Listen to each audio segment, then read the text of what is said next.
What is up? Welcome to my game review of Bramble the Mountain King. I'm fresh just off of beating the game. Like, we're talking 10 minutes ago. We have me watching me, and then the review is over there. Sorry, the whole camera and facing which way is always difficult. So, interesting game. I'm going to give you guys a spoiler warning now that I will be diving deep into the game, talking about it, kind of going over what I thought. You could see where my head's at with what I am gonna rate. But this is the first time I've done this, so give me some slack here. I've always wanted to review games that I've played and kind of just give it a out of 10 score, but I could never figure out exactly how I wanted to do that, and now I feel like I've finally found a way, like found a good rating system. So how it's going to work is we're going to go through 11 of what I think are the most important things in a game. Maybe not the most important things, but things that I think that could easily be rated.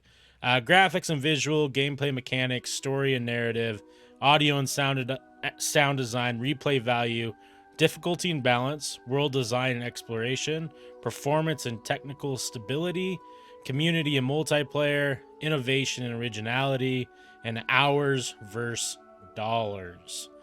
Which reminds me, I do need to pull up and see.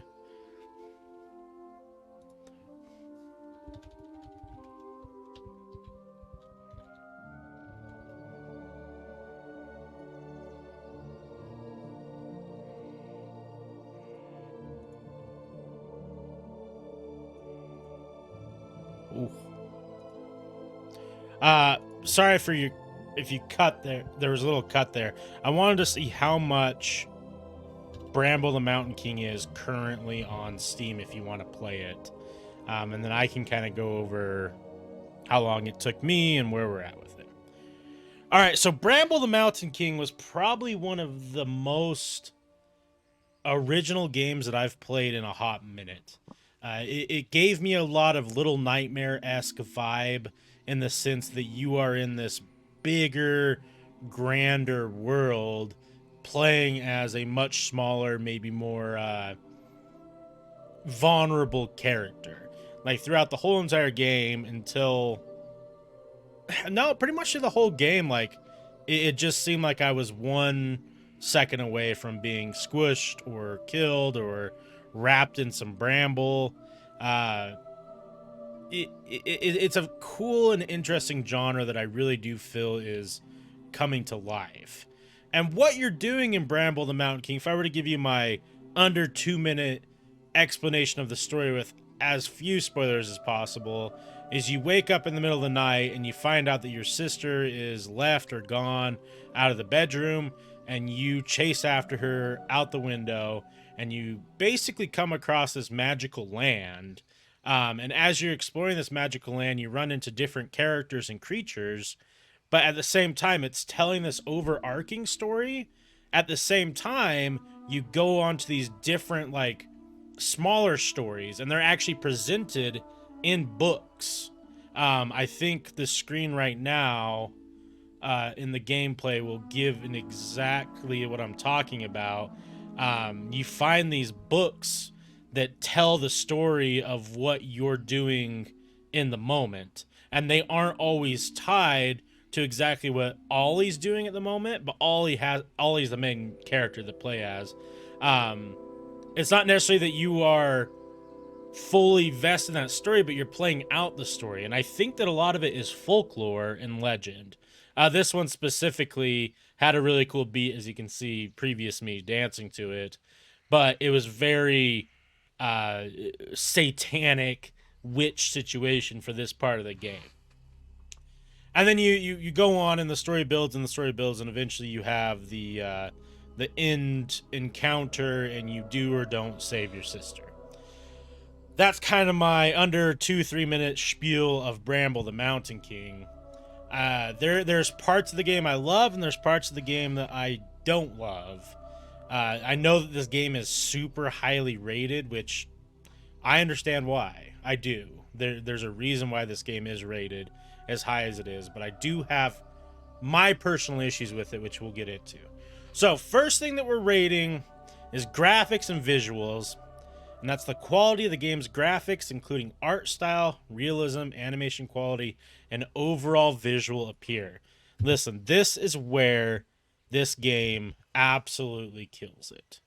I can't quite explain how beautiful of a game this is, and the scale that they give you when you are running through these different areas where it looks like you're the same size, and then all of a sudden there's ginormous landscapes and it looks beautiful. All of the bad guys in it are actually scary. Like, even this lady, she is a witch. Like, the encounter that you're dealing with is pretty creepy. I can't say this enough. They absolutely killed it with the visuals in this game. I think that it might be one of the best visually appealing games that I've played in a while. And it is a horror game at its core. There are horror elements in this game. There's a lot of very gory, disturbing stuff that happens in this game. And they just make it work with this type of art style. Like, even though it's cartoony in nature, there's still scenes where I'm like, oh fuck, like I can't give this game enough credit where with the graphics and visuals. I mean, we're close to giving it a 10, I'll be honest with you. Gameplay and mechanics though. And this how smooth and intuitive the controls are, the complexity and depth of gameplay systems, the overall enjoyment of playing the game. I think this is where the game slips quite a bit for me. Now, I do want to state that I did play this on mouse and keyboard. I play almost all my games on mouse and keyboard, not because I am a mouse and keyboard warrior. I don't care about that shit. I just, over the years, in all honesty, my hands from all of my hobbies, and don't get your mind out of the gutter, I've chose hobbies that have done some sort of little damages to my hands over the years, and holding a controller nowadays ends up actually being a little bit more painful for me after, you know, a good gaming session, where mouse and keyboard, I don't have that issue. So I've moved pretty much fully away from controllers in general, and when games call for it, I will still use it. And, you know, racing games, I can't do mouse and keyboard. And there is even some sports games that don't even let you use mouse and keyboard. So with that being said, I think that controller-wise, this is where the game slips up, at least on mouse and keyboard. I did find myself in certain situations where it wasn't really enjoyable to play. Here's me getting a little jump scared. You see my face like, oh. I don't get jump scared a lot, so even a little reaction like that was good. It gives it points. The other thing that's very interesting about this game, and you can take this as a positive or a negative. I think we can pull this up right here as well. Time played 4 hours and some change. Okay. I would say, let's round it up, let's say 5 hours total. I would say 2.5 of it was actually wasn't really that fun to play, and the other 2.5 hours was. There was a lot of tedious, time-consuming things that they put in the game, I felt, to try and stretch the game even longer. Little puzzles that were just very brain dead and kind of slowed the momentum of the game.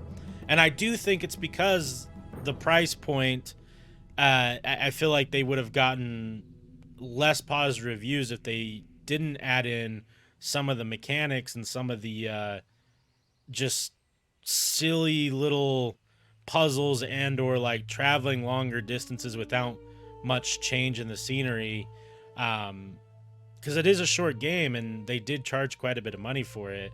I do feel like this is where the game falls off, but then on the flip side of things, it wasn't until the second boss, third boss, the lady in the forest, I forget the name, did I realize that this game had way more depth and possibility for these like boss encounters. The fight was really dope.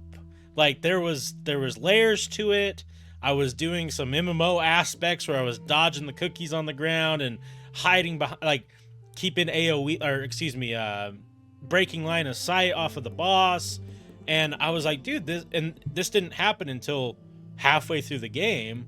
And I was like, dude, this could be a whole game on its own, just being like playing that type of stuff. Did it feel always fair? No, there was some issue with like line of sighting, even though like let's say there's a target on a tree, which I think this video gets to this boss fight eventually, but you're fighting in this big area with a bunch of tall trees, and there's things on the trees that you have to shoot with your little power ability. And I would be out in the open, but it'd be kind of too far to the right, and instead of being able to just turn and throw it, you have to like fully move your character to get a different viewpoint on it. And I think that was kind of weak, kind of a dumb aspect to it. It didn't really add difficulty to it. It just added like inconvenience to it, which I don't think is a fun additive. With all of this being said, though, I don't think that this game was built to be a mechanically inclined game. I feel like they built it to be this visually stunning, story-driven narrative game that did add some complexity in the actual gameplay of it. However, given that this is one of the things that we're going to rate, I would say that its gameplay mechanics are a 6. Story and narrative. We've already talked on this quite a bit. I think that the story and narrative, even though pretty basic at its core, does get fleshed out pretty well and is quite enjoyable once you kind of see what you're doing and the plan here. There is, and I don't want to spoil all the different stories or whatever, but since you are going through different chapters and different books in the game, it is pretty fascinating to see how many different stories they can tell and intertwine them. I thought that was super cool. It was almost like if you were in a child's playroom, and I think this is kind of the point of the game, like you're in a child's playroom and you just start grabbing books off of his shelf and you're like, oh, we're going to read this crazy folk legend. With that being said, though, there is a lot of dark shit in this game, and very specifically, this part in the game was very, very dark, with some very hardcore elements to it, right? Like, I mean, obviously this lady is legit hanging from a tree, and she was supposed to be a witch, and the next part is pretty hardcore too. So if you are someone who isn't into pretty disturbing imagery, this is definitely not the game for you. If you're like me and you just love horror genre in general across the board, it's pretty great. I think I'm going to give the story and narrative an 8.5 out of 10. Audio and sound design. The quality of the sound effects, music, voice acting, and how well they contribute to the atmosphere and overall gaming experience. So your character never talks. He doesn't really have any interactions. There is a narrator throughout the whole game that is fantastic voice actor. I don't know who she is, but when she's speaking, like it adds to the whole entire atmosphere of the game. The sound effects in the game are great. The music choices are phenomenal. There is some amazing parts of the game where the music starts creeping in and just adds to the atmosphere, and your final encounter has a big grand song playing. I think that they did above average on the audio and sound design. I'm gonna give it a 8. Replay value. This is one of the things where I think this game would yeah, this part was funny to me. I feel like this is part of the game that is going to get scored pretty lowly. Pretty low. I don't know why I said lowly. That's what? I don't think I would ever want to go through this game again unless I found out that you could do different things to get different results, but I'm pretty sure you can't. I haven't Googled it, so maybe I'm wrong, and if I am, please let me know, and maybe this would change my idea, or change my thought process on this. But me personally, I'm not a collector in games. I don't need a platinum or 100% a game to feel fulfilled with them. I've only done that a couple times in a handful of games because I really enjoyed the game. This is one that I don't think I would, and I think if I were to, it would simply be let me pull up a YouTube video to see what chapter I need to go to find what it is that I need to find. And that's simply because a lot of the game, like I said, isn't super involved and felt like I was just running around and doing things to do things. It wasn't necessarily like I didn't feel engaged in the gameplay. There was times where I did, but a lot of it not so much. I was just more interested in the visuals and the story, and now that I have seen the visuals and know the story, I just don't think that there's much replay value. There's no multiplayer either. So I think this is a one and done for me. If there was ever a DLC or a second one, absolutely, but that doesn't really count as replay value. So I do think that we're going to go pretty low on this one with a 4. And the only reason why I'm going with a 4 is there is some collectibles that you can go back and get that I didn't. Maybe like a handful of them. And I do believe that, and we can look here, I was 12 of 30 of achievements. So, and that was not really going for them. A lot of these are secret achievements with, I mean, some of these only 1% of gamers unlock. So, you know, it's different things, searching for whatever, finding little things here and there. Like, I think that's fun. Like, don't get me wrong. Like, it has its own enjoyment to it. And there are people who love this type of stuff in games. For me, though, it's not for me. Difficulty and balance. How well the game is balanced in terms of challenge, difficulty, progression, and fairness. Catering to both casual and hardcore gamers. I would definitely say that there's not much hardcore mechanics here. However, I do think there's points in the game where if you were not aware of just games in general and you wanted to play this one because it's a cool story and cool visuals, you might find yourself pretty frustrated. Like, there was a couple times where I died repeatedly on an encounter, or one of the, I don't know what you want to call them, like a gauntlet system where you're like trying to move and avoid certain things. Like, there were some times where I just didn't feel like it was fair, in the sense of, like, I know that there's not a game that I can't really be decent at. I'm not trying to toot my own horn. I'm just a gamer. And there was times where I was like, man, this is kind of fucking dumb, to be honest with you. But the boss fights, like, they are challenging, and this is the boss fight that I was talking about now that we're rolling up to in this video. There was parts of it that mechanically I was just like, this is really annoying. And then there was other parts where I'm like, dude, this is fucking awesome. Like, I wasn't anticipating this part of the game. I mean, you can see my face. I was like, what the fuck? With that being said, though, like, it's not a difficult game. We're not playing a Elden Ring New Game Plus. We're not playing, you know, a getting over it that's just unfun because it's so hard. But it has little spikes in difficulty that might be frustrating for people who aren't as inclined in gaming. Yeah, this was the boss fight. Like, I immediately get smoked too. Like, cool, because I'm like, okay, we gotta think about stuff. Also, kind of dumb because I'm like, well, what the fuck.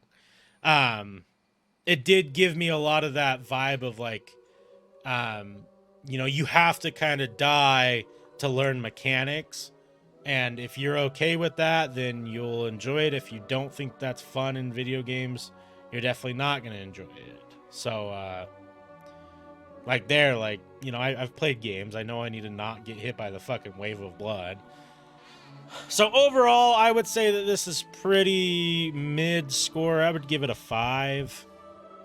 World design and exploration, the richness and detail of the game world, the diversity of the environments, and the sense of discovery and exploration offered to the players. Now, this isn't an open world game. Okay, you're very much on rails as far as the story goes and what you can and can't explore. Like, I can't just go out into the wilderness and start walking around. Like, there's a very distinct path you follow, and it does feel like you're on rails at certain points of the game where you can't go off of it. So exploration wise, I would give it a 1. There just is none. However, the richness of detail in the game world and the diversity of the environments is what makes this game amazing.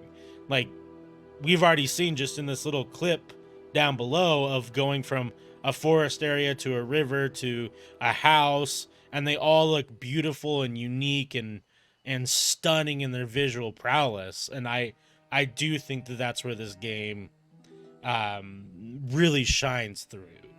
Now, if we're rating it though in this one, I would probably say, since I already gave graphics and visuals a 9.5, I think we're going to have to go with an 8 here. Performance and technical stability, how well the game runs technically, including factors such as frame rate, loading times, optimization across different platforms, and the absence of bugs and glitches. I didn't run into any bugs or glitches that I can think of. The game runs smooth. The frames were always good. Like, I mean, I didn't keep a tracker of the frames, but I'm pretty sure it just runs at 60 the whole game. I never felt like it was bogged down. I never felt like there was too much on the screen and it started lowering the frame rates. I really don't have any issues with it. The loading times between deaths was very quick. Like, I never felt like, come on, like, get over it, let's just fucking move on. Technical stability, like, I mean, I think that it just really ran good. Like, I don't think it did anything out of the ordinary, like above average or anything, but it did feel pretty solid. So community and multiplayer, if applicable, the quality of online features, multiplayer modes, community engagement, and support for player interaction and socialization. Since this isn't a multiplayer game, I am going to skip over this just because I actually haven't really dug into the community for this game. If it's anything like the Little Nightmares community, it's wonderful and full of fun people who enjoy horror aspects and enjoy these types of games. And I'm sure lots of fan art and artists making designs of these characters, because some of them are awesome. But as for now, I'm not going to rate this one because I don't think it's really applicable. Innovation and originality, the extent to which the game introduces fresh ideas, innovative gameplay mechanics, or unique twists on existing genres, contributing to its overall creativity and distinctiveness. Yeah, I mean, I think this is what this game does perfectly, right? Like I keep comparing it to Little Nightmares because I feel like it's a very similar type of game, because you have these scenes where you'll start walking up and then the camera pans out and you see the scope of what you're getting into. Like, it feels really awesome when that's happening. Innovation, I think for it being this genre of game, it did innovate with these boss fights. Like, some of them are very much fun and enjoyable, and I wish there was more of it in the game, and I wish there was more fights like this one that we're watching now, happening throughout versus some of the other stuff that I had to go, like, you have to play through.